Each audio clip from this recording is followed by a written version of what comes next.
মুনা, এই ছেলেটাকেই তো তুই ছেড়ে দিয়েছিলি তাই না? হ্যাঁ, একে কি করে ভুলি বলতো? এক্স বয়ফ্রেন্ড বলে কথা। আর ভাগ্যিস টাইম মতো ছেড়ে দিয়েছিলাম, তা না হলে আজকে দেখা যেত ওর পাশে দাঁড়িয়ে থাকতে হতো আর ও এখানে এভাবে গাড়ি ঠিক করতো। মুনা, সেগুলো অনেক পুরনো কথা ছিল মুনা। কি পুরনো কথা? আরে পুরনো হোক আর নতুন হোক, কথা তো কথাই, তাই না?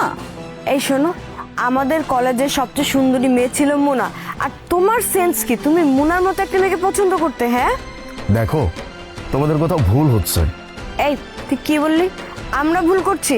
আচ্ছা, তোর সাথে এত কথা বাড়িয়ে লাভ নেই। তুই এক কাজ কর, ওইখানে আমাদের গাড়ির চাকাটা পাঞ্চার হয়ে গেছে আর পেছনের ডিকিতে চাকা রাখা আছে, যা চেঞ্জ করে দে। বললাম না তোমাদের কোথাও ভুল হচ্ছে। তোমরা আমাকে যেটা বলছো সেই কাজ আমি করি না। জানি জানি তুই কি করবি আর কি করবি না, অশিক্ষিত গাইয়া কোথাকার। আমিও না, মানে কি যে পাগলের মতো একটা কাজ করছিলাম ইয়ার, আমি না বুঝতেই পারতেছি না এখন। আচ্ছা, কলেজে থাকাকালীন এইরকম একটা ভিখারির সাথে আমি চলাফেরা করতাম, আমি ওঠা বসা করতাম, আল্লাহ না জানি মানুষজন আমাকে নিয়ে কত হাসতো, কত ছিছি করতো। ছি, থার্ড ক্লাস জানি কোথাকার, এইটার সাথে নাকি আমি রিলেশনে ছিলাম একটা সময়। মুনা, ভাগ্যিস আপন তোকে প্রপোজ করছিল আর তুই অ্যাকসেপ্ট করে নিছিলি। ভাগ্যিস ভাগ্যিস আপন আমাকে প্রপোজ করেছিল আর আমি অ্যাকসেপ্ট করে নিয়েছিলাম। আর এখন এখন তো আমি অনেক ভালো আছি। তুমি জানো আমার বয়ফ্রেন্ড আমাকে এখন কত দামি দামি গিফট দেয়, আমাকে দামি দামি রেস্টুরেন্টে খাওয়াতে নিয়ে যায়, ঘুরতে নিয়ে যায়। আমি তো এখন বিন্দাস আছি, আর তোমার সাথে থাকলে না জানি কি হতো আজকে আমার। মুনা, আর এই ভিখারিকে দেখ, ওকে দেখে তো মনে হয় না আজ পর্যন্ত ওর গার্লফ্রেন্ডের একটা ফুল পর্যন্ত কিনে দিতে পারছে। কি ব্যাপার মুনা, ও এরকম কি উল্টাপাল্টা কথা বলছে আমাকে? কি আর বলতেছে, যা সত্যি তাই বলতেছে। ও হ্যাঁ, তোমাকে আজকে আরেকটা কথা বলি, মানে তোমাকে ছেড়ে দেওয়ার কারণটা। হ্যাঁ, তোমাকে ছেড়ে দেওয়ার মূল কারণ কি ছিল জানো? তোমাকে ছেড়ে দেওয়ার মূল কারণ ছিল তুমি একটা ভিখারি, কারণ তোমার কাছে কোনো টাকা পয়সা কিছুই নেই।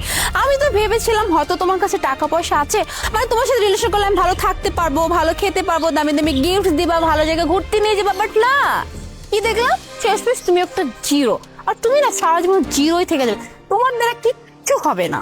কি এবার শুনলি তো যে মুনা তোকে কেন ছেড়ে দিয়েছিল? তুই গরিব ছিলি বলে তাই। আলিফ, একটা কথা তোমাকে বলি, হ্যাঁ, মেয়েদের না সবসময় বড়লোক ছেলে পছন্দ, যাদের অনেক টাকা আছে। মেয়েরা কখনো কোনো গরিব ছেলেদের সাথে না ডেট করে, না রিলেশন করে, না বিয়ে করে। মুনা, আমি তোমাকে মন থেকে ভালোবাসছিলাম, আর তুমি আমার এই ভালোবাসাকে এই চোখে দেখতা।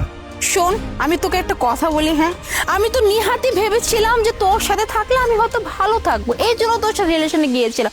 তা না হলে তোর মতো ছেলের মুখও আমি দেখি না, ঠিক আছে? দেখো মুনা, এবার কিন্তু তোমরা অনেক বেশি বাড়াবাড়ি করে ফেলছো। ওরে বাবারে বাবা, ভিখারির দিকে জিদ চলে আসছে। এক কাজ কর, এনে ধর টাকা, গিয়ে চুপচাপ আমাদের গাড়িটা ঠিক করে দিয়ে আয়, যা।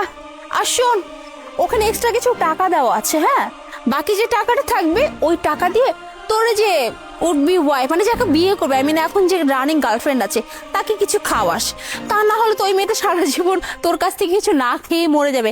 কারণ তোর যে অবস্থা, আমার তো মনে হয় না তুই তোর গার্লফ্রেন্ডকে 2 টাকা দামের চকলেট পর্যন্ত খাওয়াতে পারিস। দেখো, তোমাদেরকে আমি একটু আগেও বলছি তোমরা অনেক বেশি বাড়াবাড়ি করছো। আমি আবারও বলতেছি, বেশি বাড়াবাড়ি করো না, এটাই কিন্তু বিপরীত হয়ে যাবে, শাস্তি পেতে হবে। কি বললি? শাস্তি? তুই দিবি আমাদেরকে শাস্তি? কি বললো? ওর আমাদেরকে শাস্তি দিবে মানে এটাও শুনতে লাই? তুই কি রে, হ্যাঁ, তুই কি কোথাকার কোনো পুলিশ নাকি যে তুই এখন আমাদেরকে হুমকি দিচ্ছিস? আরে হবে হয়তো বা কোনো কনস্টেবল মনস্টেবল, এর জন্য এত বাহাদুরি দেখাইতেছে। আমার কি মনে হয় জানিস, গাড়ি পরিষ্কার করার সাথে সাথে না সবজিও বিক্রি করে। আলিফ, এক কাজ কর, হ্যাঁ, আমাদের গাড়িটা ঠিক করার পরে যে টাকা থাকবে সবজি কিনে আনিস, এটাই তোর জন্য ভালো। বুঝতে পারতিস, তুই এমনি এমনি মানবি না, তাই না? তোকে কিভাবে মানাবে সেটা আমি খুব ভালো করে জানি। তোর এত বড় সাহস কি করে আমার স্যার, এই তো মেকানিক নিয়ে এসেছি। কিন্তু স্যার, আপনি কেন গাড়ি ঠিক করতেছেন? মানুষ দেখলে কি বলবে স্যার? ইয়ে মানে বাবা, স্যার, আপনি স্যার কাকে বলতেছেন? কেন স্যারকে স্যার বলবো না তো কি বলবো? উনি হলেন আমাদের এই এলাকার নতুন এসআই আলিফ স্যার।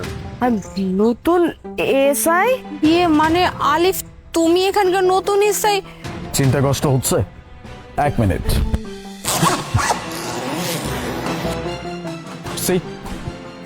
এসআই নূর আলী। এই এলাকার নতুন এসআই।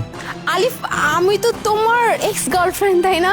আর তুমি কি তোমার এক্স গার্লফ্রেন্ডের সাথে এমন করে কিছু কথা বলতে পারো? বলো, আমি এতক্ষণ যা কিছু বলেছি প্লিজ তুমি সবকিছু ভুলে যাও।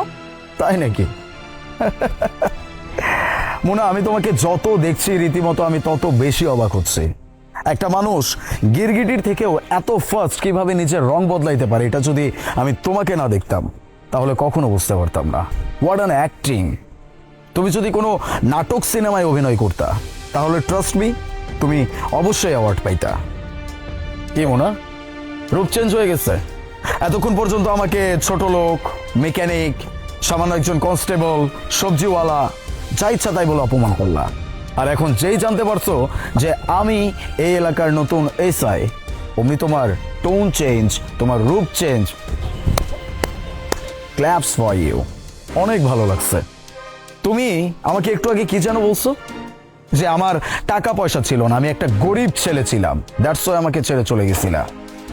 মনে সিরিয়াসলি বলতেছে, আমার ভিতরে একটা গিল্টিনেস কাজ করতো যে আমি হয়তো আমার নিজের ব্যর্থতার কারণে আমার ভালোবাসার মানুষটাকে হারাইছি। কিন্তু এখন আমার যেটা মনে হচ্ছে, ওই সময় তুমি আমাকে ছেড়ে চলে গিয়ে আমার জীবনের সব থেকে বড় উপকারটা করছো। Now it's my turn. তোমার ছোট্ট একটা উপকার যদি আমি না করতে পারি তাহলে জমলো না, বুঝছো? অনেক এক কাজ করেন, কল দ্য লেডি কনস্টেবল, তারা আসুক আর ওনাদেরকে সোজা সসম্মানে থানায় নিয়ে যাক। একজন অন ডিউটি পুলিশ অফিসারের কলারে হাত কি হইতে পারে এটার জন্য এটা তো বুঝাইতে হবে।